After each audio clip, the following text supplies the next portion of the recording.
Good evening, everyone. It is Alfonso Mayfield, President of Florida Public Services Union. I would like to welcome everyone to tonight's call on unemployment insurance. This is the 10th in our town hall series, all related to COVID-19 and the pandemic that we have been dealing with.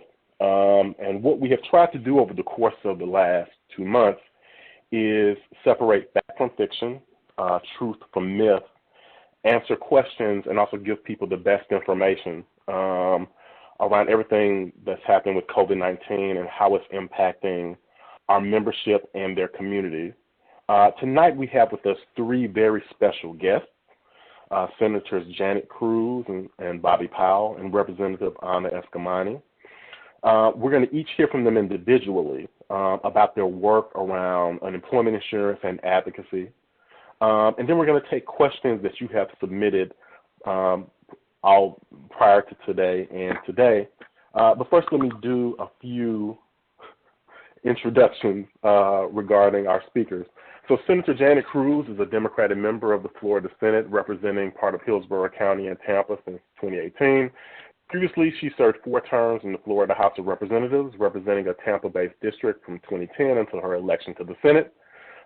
Cruz was born in Tampa and attended Hillsborough Community College, where she graduated with an associate degree in, I cannot say a word because it's blacked out. Opticianry. Senator Bobby Powell is a Democratic member of the Florida Senate. He's also my senator, who represent the 30th District, which includes West Palm Beach and surrounding areas in Northeast Palm Beach County since 2016. He previously served 2 terms in the Florida House, representing parts of West Palm Beach area from 2012 to 2016.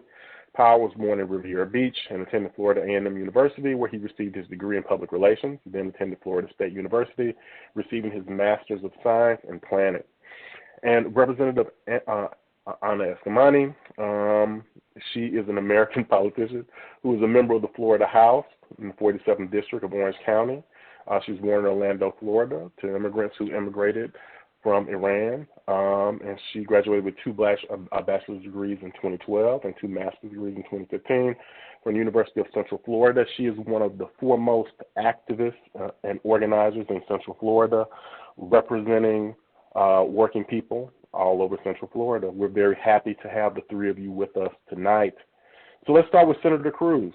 We want to hear you said some things offline that I thought was very prescient. This is an unbelievable moment. How are your team, or how's your team dealing with the fight around unemployment, what we're facing regarding COVID-19, social distancing, and how it's impacting public services? Well, thanks, President Mayfield, and I wanted to let you know that I find it an honor to be with my esteemed colleagues tonight to talk to everyone about what's happening. And, you know, the first thing we do is we go back to the state budget and workers, and over 70% of Florida's general revenue comes from sales tax. And while some sectors have seen an increase in sales tax collected, the nationwide sales tax collected are down about 9%, and our state relies on those funds. But most importantly, we rely on the workers who make our economy run. These are the restaurant servers, the hospitality staff, the theme park employees, and the retail workers. But in crisis, we were not there for these people who provide Florida with the economy that we always boast about. You know, these workers were forced out of their job to keep themselves and their families and their communities safe. And the state of Florida has failed these workers. It has been an epic fail. The one benefit that we could provide these workers has not come timely. The application process is not efficient, and too often the benefits have been flat out denied. And those applying don't even know what the denial is about. I mean, we love Florida. We're all proud of the great things that make our state so special, our beaches, parks, sites, everywhere that we go. But today we are ashamed, and I am personally ashamed of how state leadership has failed our constituents. Florida's great because of Floridians, and it's really time that we start acting like it. We spent the entire day in my office for weeks now, trying to help people check on the status of their applications. And now today, yet another chart comes out and said, if this, then that. And it has been a nightmare, and we're working with people. We're trying to help them redirect. If someone was marked ineligible before April 15th, and that's the Sunday of the new website, we're telling them to go back and apply again, especially if you were a self-employed gig worker, independent contractor. We're all doing this while social distancing. We're working from home. We go to the office some. We've provided paper applications on the back of our porch, but it seems as if people are able to get on the site now and apply. But we are very, very behind. As of yesterday, last week's applications, those applications processed, almost 2/3 of them were denied. So, I've heard people say, well, there must be a glitch in the system that they've denied this many people. Well, there's really no glitch in the system. That is the system. On this system's best day, 1 out of 8 applicants are denied. This system was designed for failure. This is a state that prided itself on not paying unemployment and paying almost the lowest rate in the country at $275 a week. And I think if then Governor Rick Scott could have moved away from more than that, he would have. They reduced the weeks of pay from 26 weeks to 12 weeks. And I encourage all of you to take a look at those that voted for that in both the House and the Senate and hold them accountable, as well as holding Governor Scott accountable and Governor DeSantis accountable.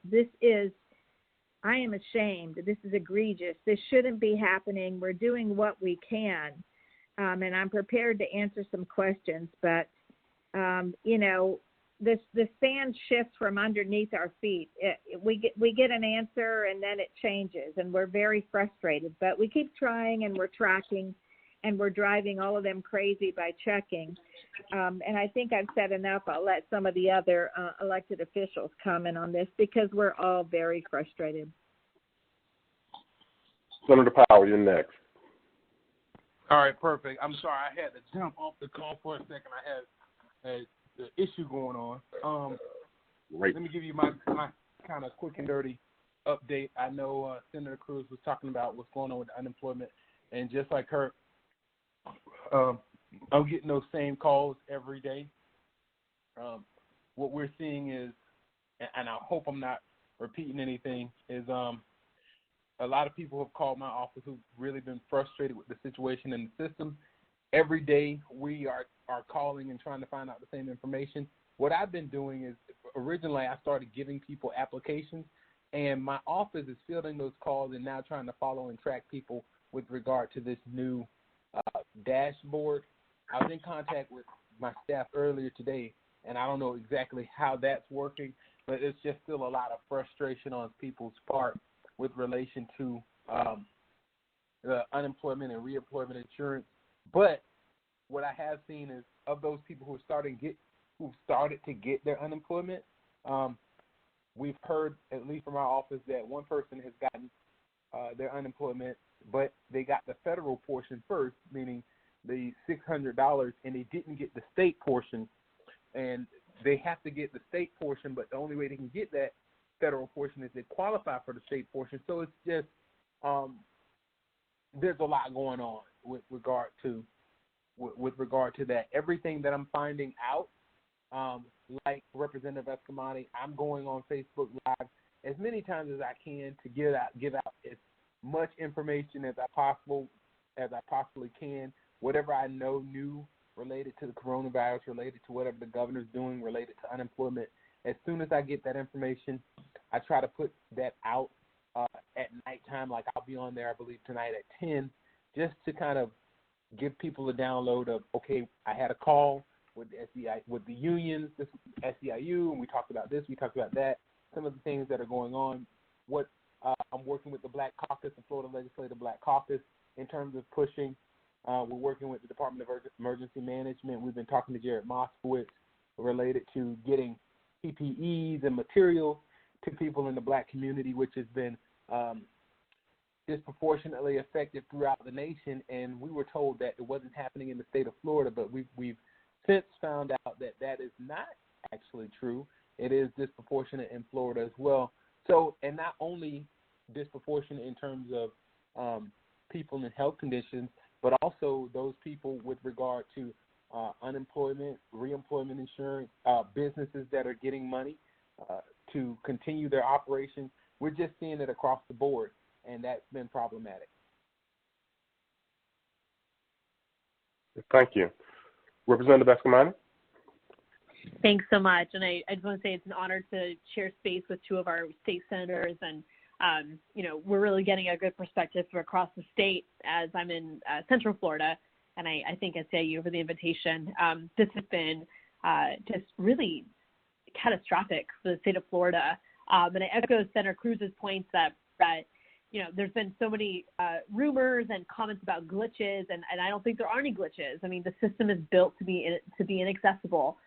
We know Florida has never valued our workers for the last 20, 25 years. That's been the reality. And we have made that point during legislative session more than once. And in particular, it became even more clear when in the middle of this pandemic of unemployed Floridians getting no benefits, that the governor allowed $543 million to be refunded to the state's largest corporations with no guarantee that money is actually going to the people of Florida.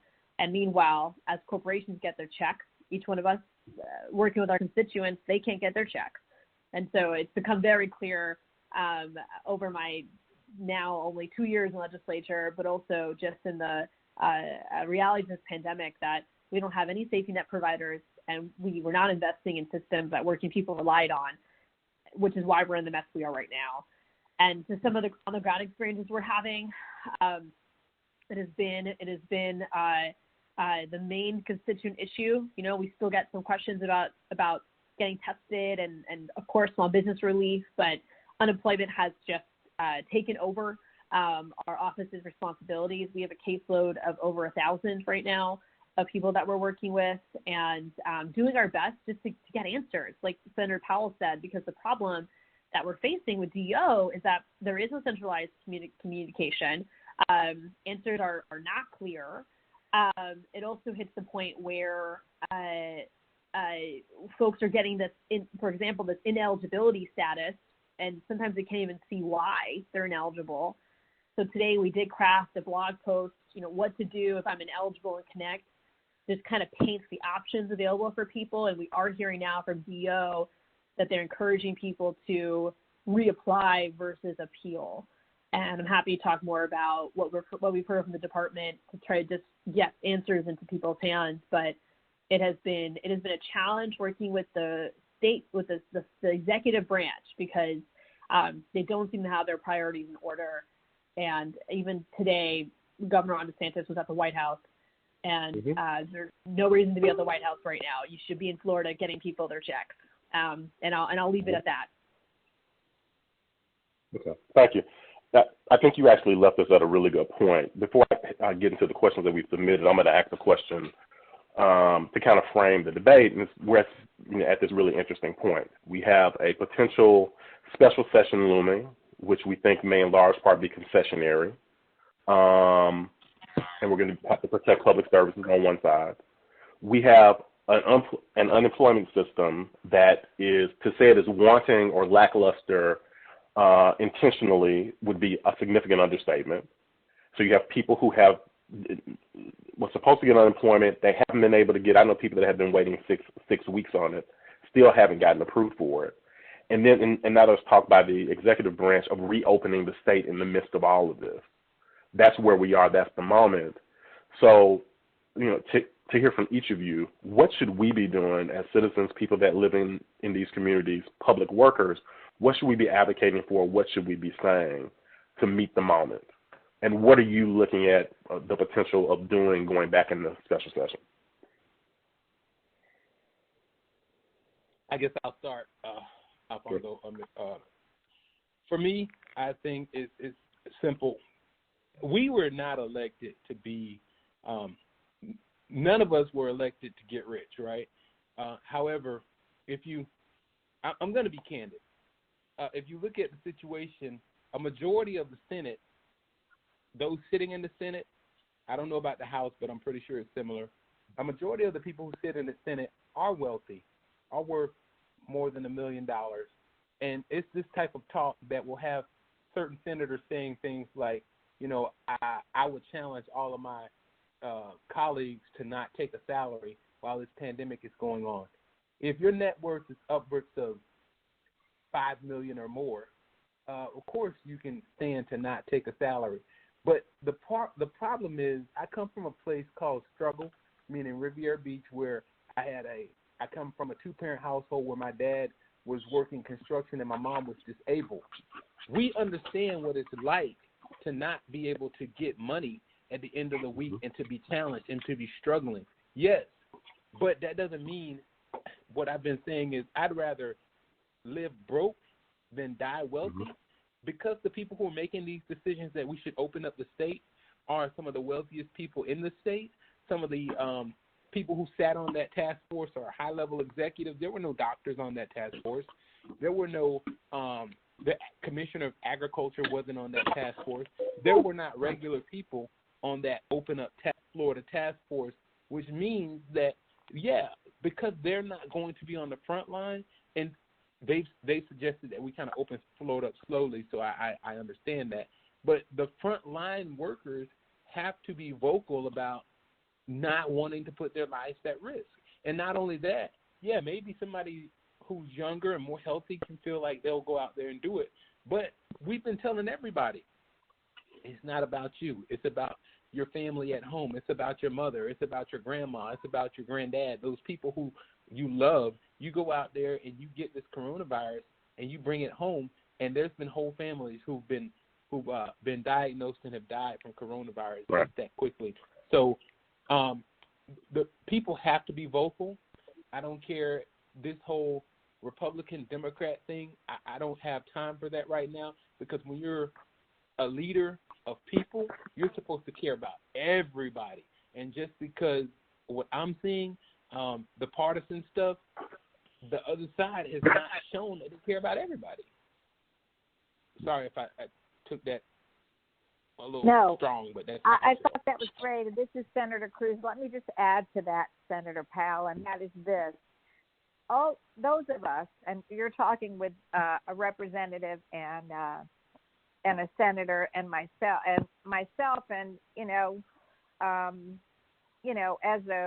the daughter of an immigrant family and a granddaughter of an immigrant family, and a single mom, I know what it's like not to have money for the electric bill, or to walk in the house when their lights are off, with a mom who's working herself to the bone to make ends meet. But I am imploring and I am begging all of you to please not let the working poor be used by these major corporations to open up this state and put these folks at risk. And that's exactly what will happen. And making unemployment difficult makes it even easier for someone to say, I have to get back to work. I have to pay my bills. But we just can't let these poor folks expose themselves. We have to make sure that if they're going back to work, if they're headed back to a hotel, or if they're headed to some service industry, that there's a commitment from that industry to keep these people safe. Do they have masks? Do they have gowns? Do they have gloves?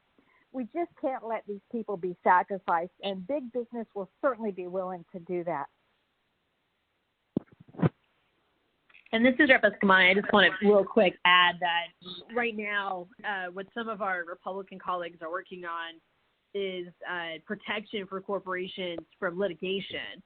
And so I'm concerned, because obviously we want to get our economy back to normal. I know there's constituents in my district who want to go back to work, and are looking forward to that evolution over time using medical guidance, as our star of the path forward. But I will say that I am concerned of the notion that workers couldn't seek justice if they were unsafe or if they, were exposed to COVID-19.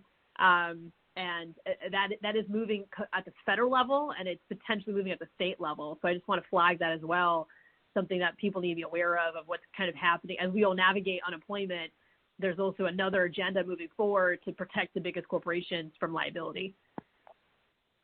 Right. I think that our larger concern is someone who, we represents tens of thousands of members throughout the state.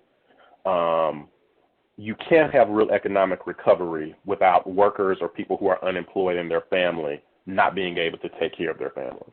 You're not going to have an economic recovery. So, and you also will not have economic recovery if small businesses do not have access to the resources, real small businesses, not fake small businesses, to be able to keep people employed or provide the services that they would normally provide or sell the goods they normally provide. So that's more of a statement than it is, and then a question, and I'm going to get to the questions that we have submitted. I would ask one thing before we move into those.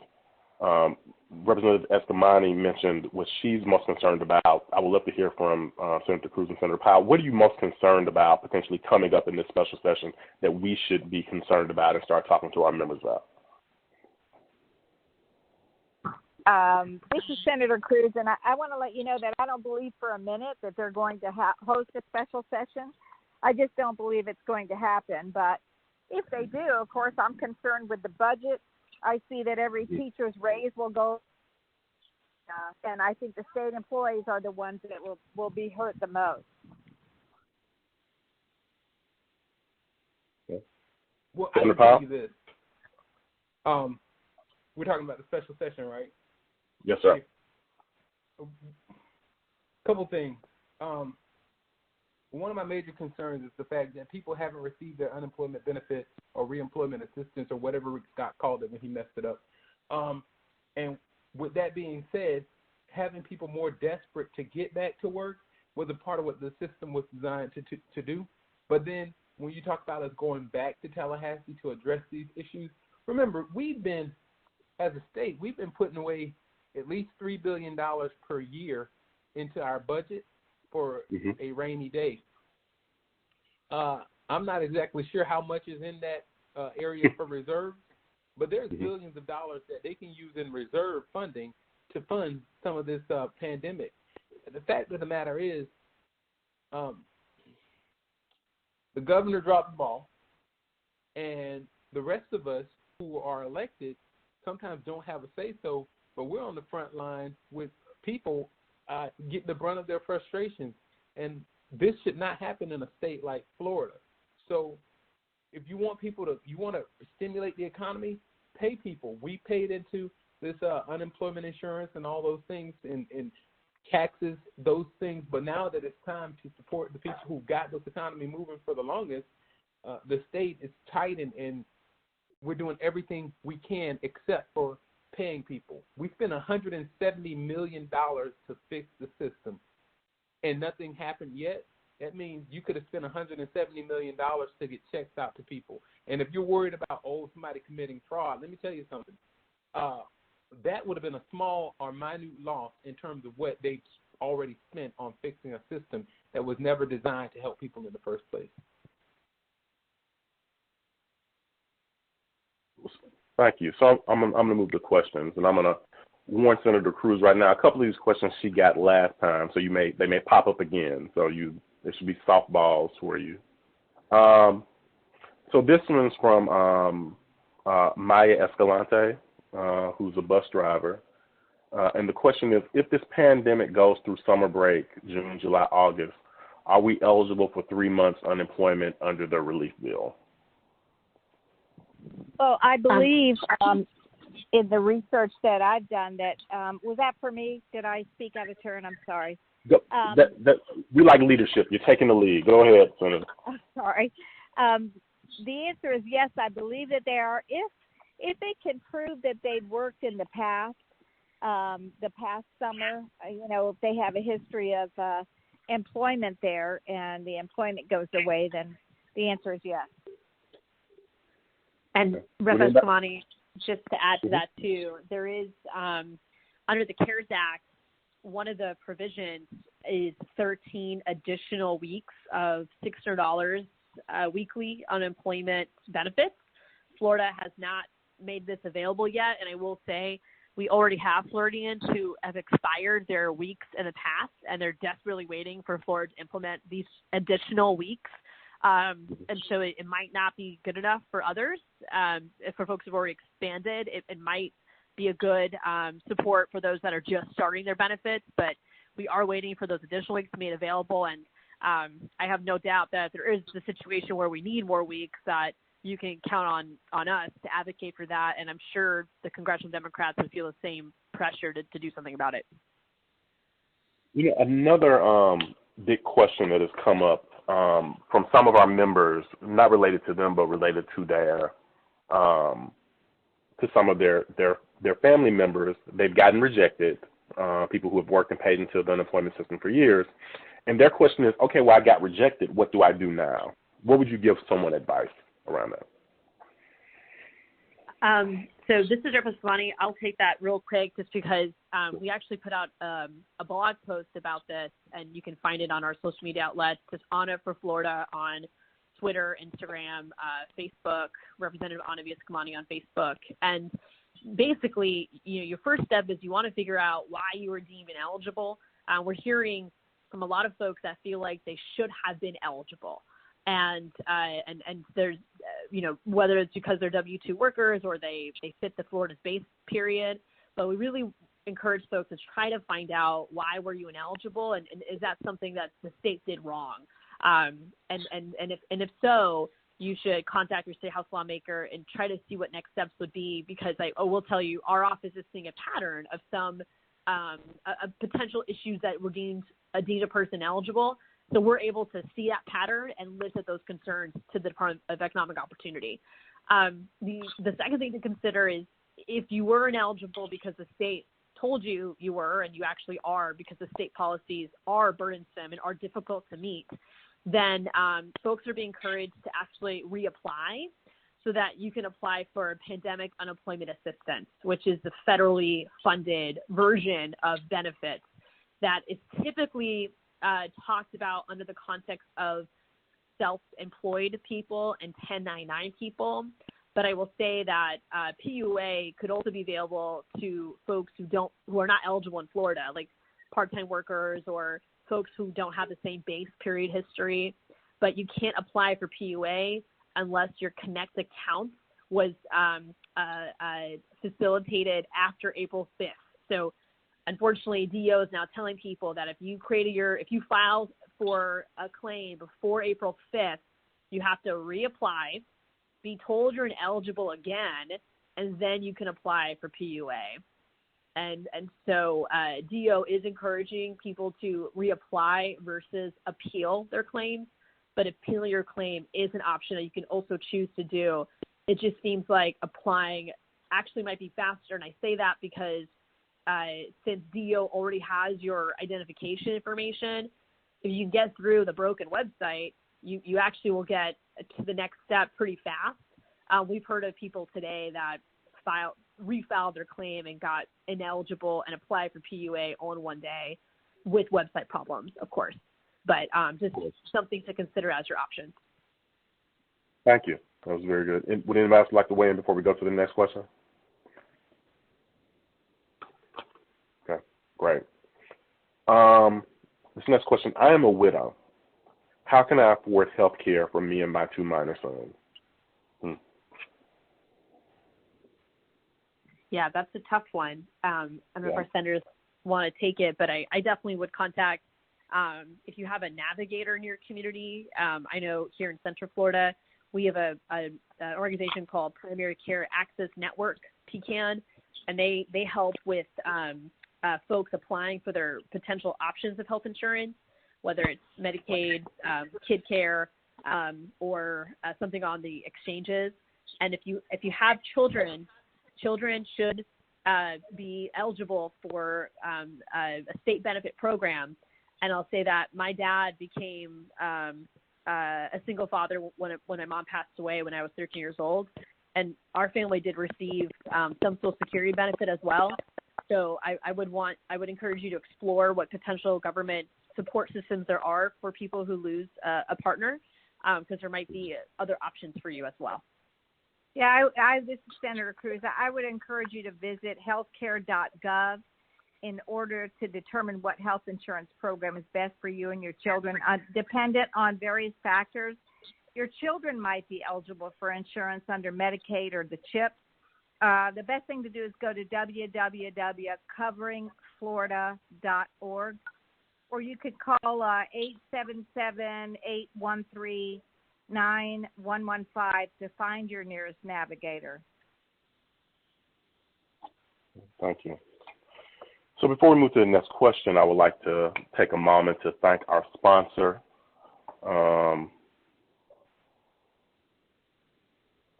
who has been nice enough to support us today, and that is solidarityresponse.org. Please, everyone who is on the town hall, please go to www.solidarityresponse.org. It's going to take all of us together to get through this. Please visit www.solidarityresponse.org. So our next question, what are the unemployment benefits for state and federal? And what's the difference? I'm confused. Jack from Ocala. In terms of amount? I guess so.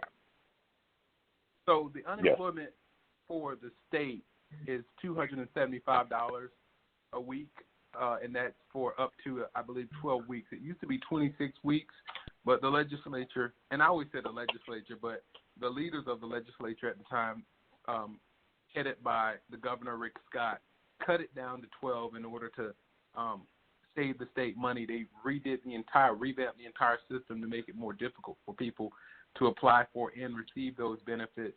So it's now 12 weeks at $275 a week.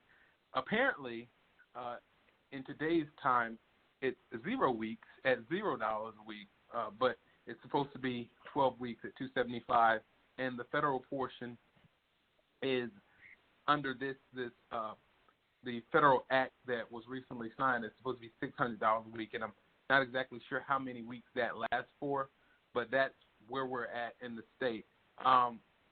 Not sure if that's something that will be addressed, because the biggest thing we need to address at this point is why over a month into this, people still haven't gotten unemployment benefits. Agree, Senator Powell. And the federal $600 a week lasts right now until July 31st.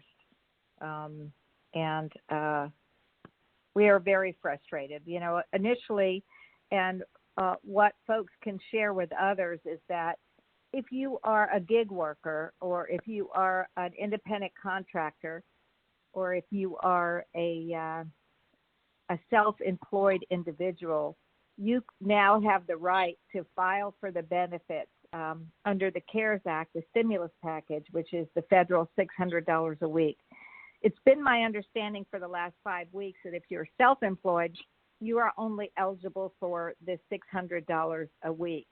Now I saw a chart that came out from the department that says you're eligible for the $600 plus the $275. So I'm not quite certain what is true, but I do know that if you're self-employed, and typically self-employed individuals have not been eligible for any kind of unemployment compensation through the state. But this is federal money, the $600. And I do know with certainty that they can apply for that. Thank you. So the next question is, I have been paid out-of-state unemployment. My position was eliminated because of COVID-19. Why didn't I get federal support? I can answer that from what I think I know. This is Senator Cruz. The federal support's just recently been started and just starting to get distributed. But if you're eligible for state benefits, you are without a doubt eligible for federal benefits as well.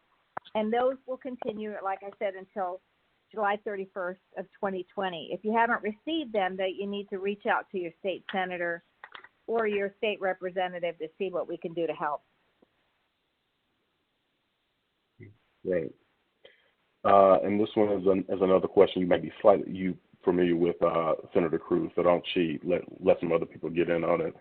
Are adjuncts eligible for unemployment if we are offered fewer classes than we have had for the past year, decreasing our income because of COVID-19?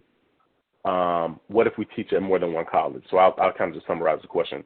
If you are an adjunct professor and you feel that your number of classes was cut and your earning power has been diminished because of COVID-19, are you eligible for unemployment?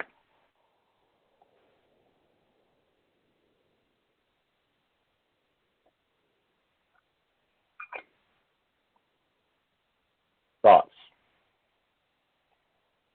And we are playing gotcha. If you don't know, this is also a gray area. How should we go about actually finding an answer to this question if you don't think you know the answer? This is Senator Cruz. I can give you my thoughts. If your hours and earnings have been substantially reduced, you may be eligible for reemployment assistance benefits. All workers affected by COVID-19 are encouraged to apply for the reemployment assistance benefits. And the reemployment assistance team, I think they call it, will review your application and determine your eligibility. And I think Rep. Escamani mentioned that, you go to one screen or you go one place, you may be denied, but if you applied before a certain date, you need to go and apply again. It's a disaster, but I will say just go in and apply. State your case and the number of lost hours. You may not get the full benefit, but you may get a reduced benefit. I would agree with what Senator Cruz said. I go back and forth on this because my concern is always the state and trying to prosecute people for public assistance fraud or anything like that. But, they can't even get their act together with this. So, I would also encourage people to apply. This is a pandemic like we've never seen before, and it's an unprecedented time. And, you have to eat. You can't live off of peanuts. And unfortunately, we live in a society where the state's not paying. But if your job has been cut, you have to, and you seemingly would be eligible, then there's a system that they put in place also for the federal funds for those who are independent contractors or self-employed. And I would say a professor or an adjunct who's had his or her hours cut would fall under that same category, I would venture to say. So there's a way to apply for the federal portion at least. Would you like to weigh in, Representative Escamani, because this is also kind of a trick question too, before I kind of lay that out?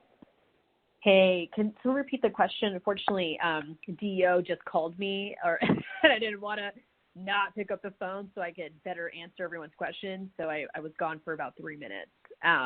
So could you repeat that question for me? Sure. Because we were talking to you, asking questions, you just didn't say anything. We were confused. We thought you would just like to get it. So basically, and if I am an adjunct and I feel like that my classes and my overall earning power has been diminished because of COVID-19, can I apply for unemployment benefits? And I admonished your colleagues, Senator Cruz has been wrestling with this for a few weeks. This is also kind of a trick question, so we wanted your thoughts before I explained the trick question answer of it. Absolutely.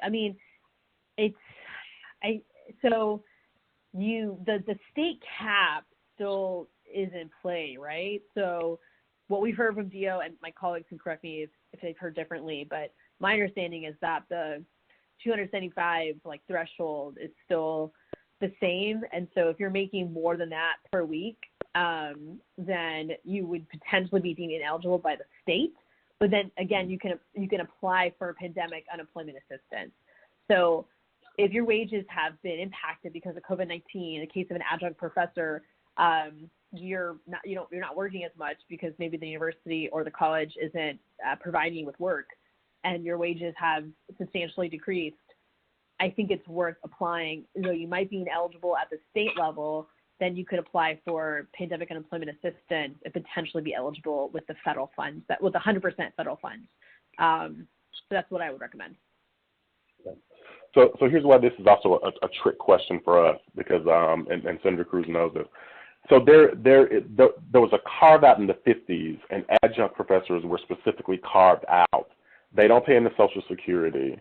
They don't pay into unemployment, and so they usually are not. It is a gray area whether or not they actually have access to unemployment insurance. They definitely don't have access to retirement, and so most people, including a lot of college administrators, don't even really realize this in a real way. And there are thousands and thousands of adjuncts who this is their primary job, and they make somewhere between $13,000 to $30,000 a year or more, and they're struggling because they have been deeply impacted, and has been a very uneven response from the state. So we're also looking for support to help educate other legislators, but also be an advocate and be a champion for them, because 70% of education in the college system is being done by adjunct professors, and adjuncting is being used as a way to really outsource, for lack of a better term, educating college kids with absolutely no drop in the quality of education. That's why it's a trick question. So, any other thoughts before we go to the next question?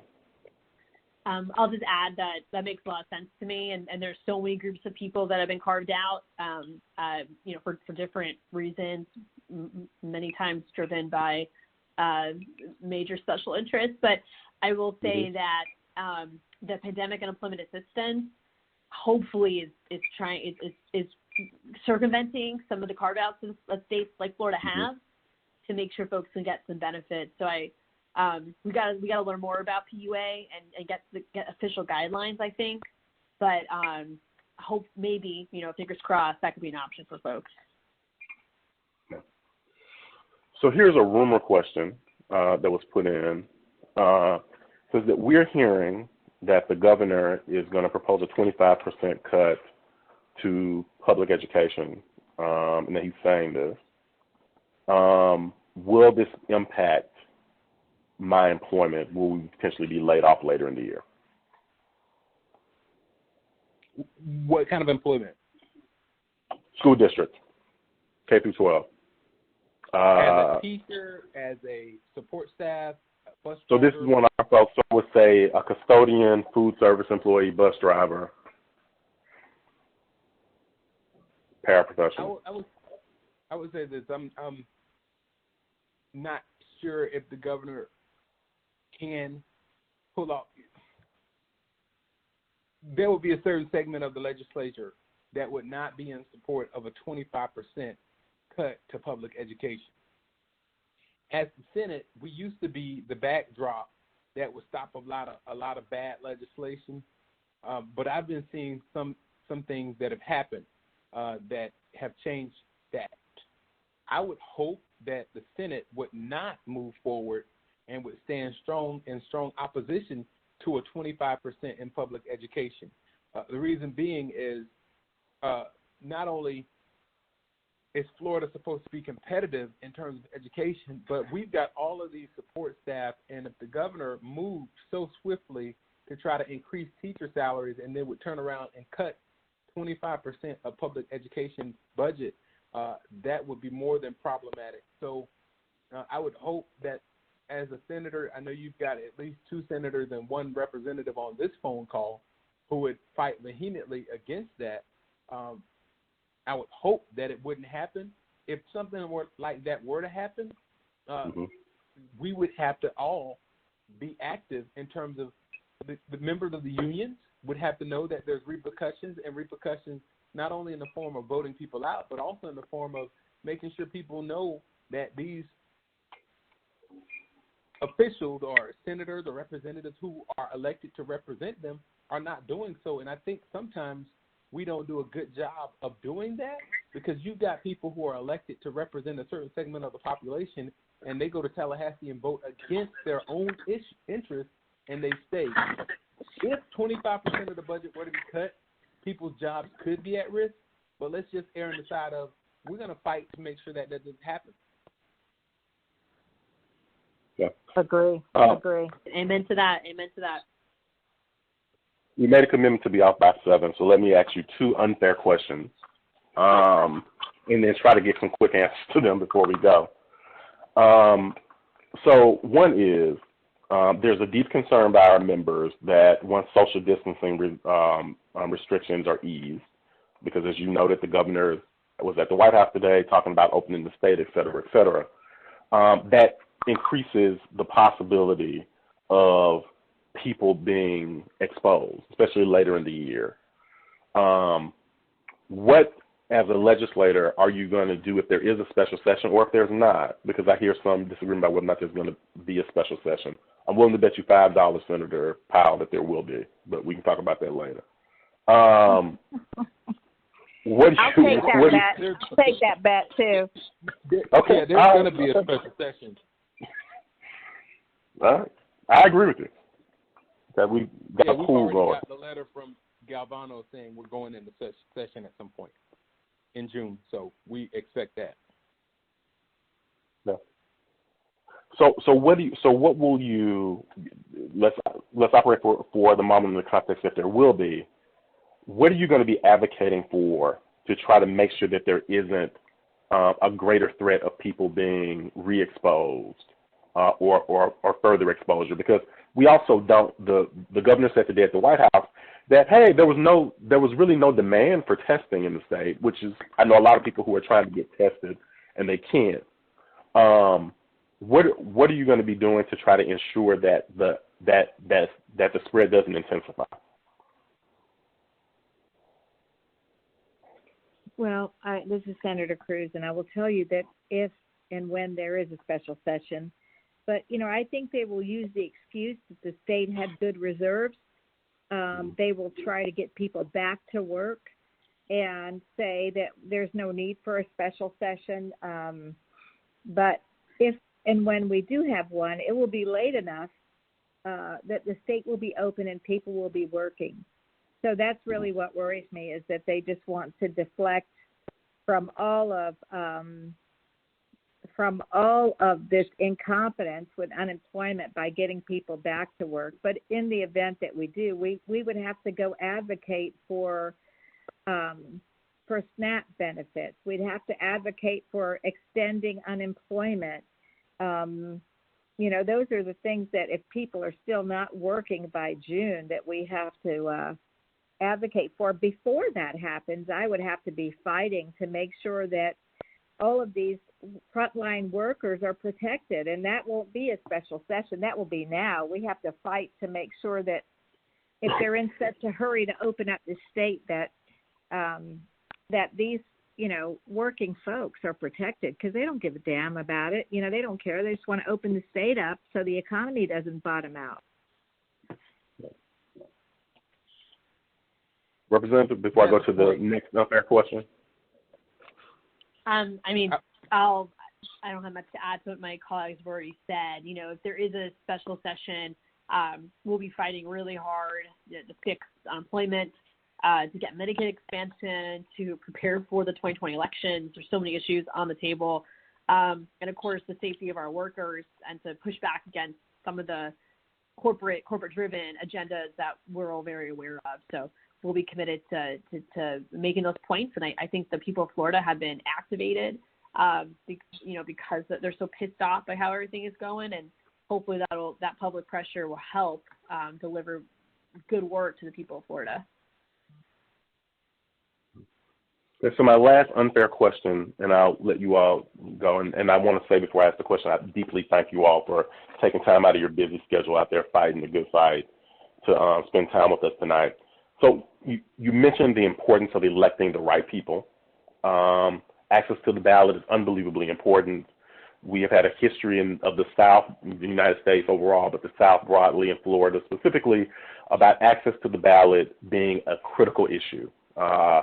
What do we need to do, and what are you recommending needs to happen, and what are you willing to do to make sure that there are no ballot shenanigans in August and November that everyone who is supposed to vote has the access and the ability to vote, either through mail or directly at the polls. And if there is a problem because of an outbreak of COVID-19 or fear, what should we be doing to make sure that that does not diminish the people's voice? Well, Alfonso, myself and Senator Cruz, as part of the Senate Democrats, we have proposed issuing vote-by-mail ballots to every eligible voter. We know that's scary to our counterparts because there's more registered Democrats than there are Republicans.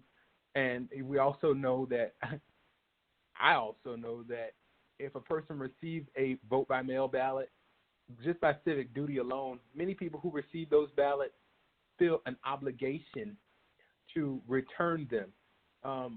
The problem is, and you understand this better than anybody, as it relates to Palm Beach County, I'm not going to be able to advocate for a vote-by-mail program because of when I beat Steiger in 2016, the effort and the money that they spent to just annihilate my name. But the truth is, if we want to be successful, we've got to have an alternative to going to the polls on Election Day, because it's dangerous. Many of my senior citizens in the community like to go to the polls on Election Day, but I don't want to see anybody unnecessarily dying like has happened in, I think it was Milwaukee, because people want to go out and vote on Election Day. This is just, the simple answer is, and I'm going into too many details, we as Democrats in the Senate have advocated for everybody to get a vote-by-mail ballot. That's the simple answer. Yeah. Senator, Representative, any closing thoughts? I gotta hop off to prepare for a 7 p.m. Facebook town hall. So I just want to squeeze in real quick and thank everyone for facilitating this conversation, but also just echo Senator Powell's point. I think the importance of vote by mail has become very, very clear for all of us. Whether there's conversations that there could be another wave of COVID-19 in the fall, and we have to be ready for that. And now is the time to prepare. And I encourage everyone to consider reaching out to their local county supervisor of election, ask your supervisor what they're doing to prepare for this, what they need to prepare for this. And then, of course, we got to, as a legislature, we got to take care of this. We got to push the governor to do something about it, too. The governor has yet to release any guidance on COVID-19 preparedness for the election. So we have a lot of work to do in that regard. And thank you again for facilitating this important call. Thank you, Representative. Senator Cruz, you get the closing statement. Oh, I just want to thank you all for hosting, and I hope that some of the points that we made, people will take to heart and listen. The difference here, the problem here is 20 years of one party leading the state. This is a state that has a registration of 50% Democrats, 50% Republicans, with the trajectory of independence that's going through the roof because people are fed up with everything. Yet our state house and our Senate is in the minority because of gerrymandering of these districts. So our actions matter, our votes matter. We have to encourage people to apply for these ballots, the mail-in ballots, and then the onus is on us to reach out to friends and family and make sure that those ballots are returned. If we don't make a change in the House and the Senate, this year we have a big opportunity in the Senate, but we have to affect change. Otherwise, these people will be stomping on working folks forever. It's, there's a national push paying close attention to what's going on in the Senate and the House to try to flip these two chambers. And it will only be then, and the Senate is most likely the chamber to flip the soonest. We're 17 out of 40. It will only be then that we'll be able to stop this miserable legislation that comes through. So help us. Make sure people vote. Make sure they return their vote by mail. Thank you all. And with that, we're going to close the call. Thank you all for joining us. Have a great night.